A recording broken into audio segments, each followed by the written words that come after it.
Le président Robinson.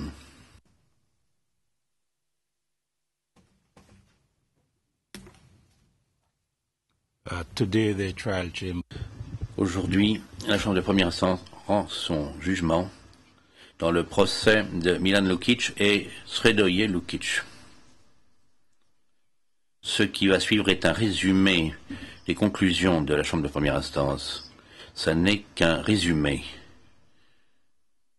Le texte qui fait foi est le texte du jugement qui sera mis à la disposition du public à l'issue de la présente audience. La présente affaire concerne des événements qui ont eu lieu dans la municipalité de Visegrad et dans la ville qui porte le même nom, en Bosnie-Herzégovine, entre le 7 juin 1992 et le 10 octobre 1994. Cette municipalité est située dans la région sud-est de la Bosnie, près de la frontière de la République de Serbie, du côté oriental. En avril 1992, à la suite d'actes de violence contre la population musulmane dans cette municipalité, l'armée populaire yougoslave, appelée la JNA, est entrée à Visegrad et elle s'en est par la suite retirée le 19 mai 1992, après avoir établi le contrôle serbe sur la ville et l'ensemble de la municipalité. À la suite du retrait de la JNA, des attaques contre la population non serbe, comprenant des meurtres, des disparitions, des viols et des sévices, ainsi que la destruction de biens appartenant à des non-serbes, se sont accrues. Ces attaques ont été le fait de groupes paramilitaires qui opèrent à Visegrad avec la complicité ou avec l'accord tacite des autorités serbes.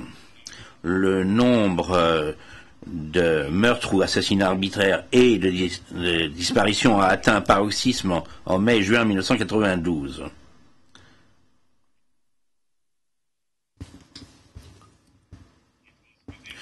C'est dans ce contexte qu'il est allégué que Milan Lukic et Sredoje Lukic, tous deux originaires du village de Rusište près de Visegrad, auraient commis les crimes dont ils sont accusés. Milan Lukic a été accusé d'avoir commis ou aidé à encourager à commettre des persécutions, des assassinats ou meurtres, exterminations, traitements cruels et actes inhumains en tant que crimes contre l'humanité et crimes de guerre par rapport à 6 incidents distincts. Ces incidents sont les suivants. Premièrement, le meurtre de 5 musulmans civils à la Drina, à la rivière Drina, le 7 juin 1992 ou vers cette date. Deuxièmement, le meurtre de 7 civils à l'usine de Faktora dans la ville de Visegrad le 10 juin 1992 ou autour de cette date.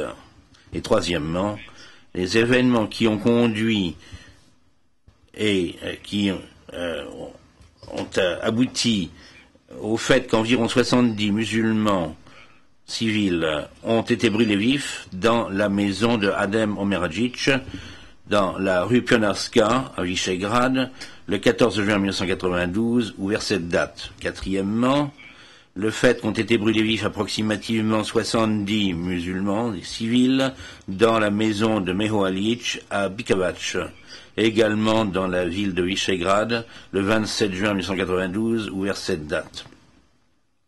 Cinquièmement, le meurtre de Hajra Koric, un civil musulman, en juin 1992 ou vers cette époque. Et sixièmement, les sévices de détenus musulmans au camp de détention de Duzlamica entre le mois d'août 1992 et le mois d'octobre 1994. Sredoje Lukic est accusé d'avoir commis ou aidé à encourager à commettre des crimes de persécution, assassinat et meurtre, extermination, traitement cruel et actes inhumains, des crimes contre l'humanité et des crimes de guerre. En ce qui concerne 3 des 6 incidents susmentionnés, à savoir,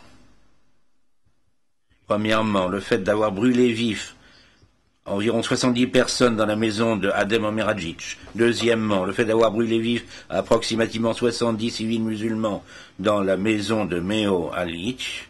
Troisièmement, le fait d'avoir infligé des sévices à des détenus musulmans au camp de détention d'Uzamicha. En ce qui concerne l'incident de la rivière Drina,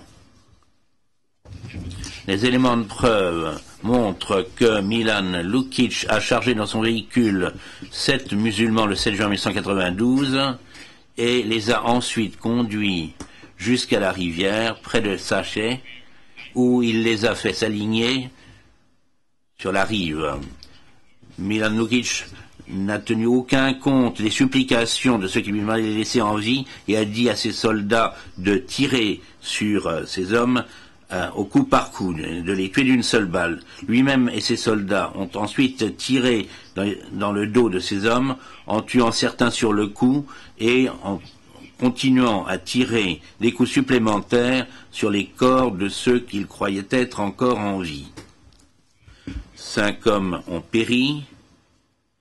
Seuls les témoins VG14 et VG32, qui tous deux ont déposé devant la chambre de première instance, ont survécu en faisant semblant d'être morts. En ce qui concerne l'incident de l'usine de Varda, le dossier montre que le 10 juin 1992, ou vers cette date, Milan Lukic a pénétré dans l'usine de Varda et a raflé 7 musulmans de leur lieu de travail, après quoi il les a emmenés à la rive de la Drina, en face de l'usine, où il les a fait aligner.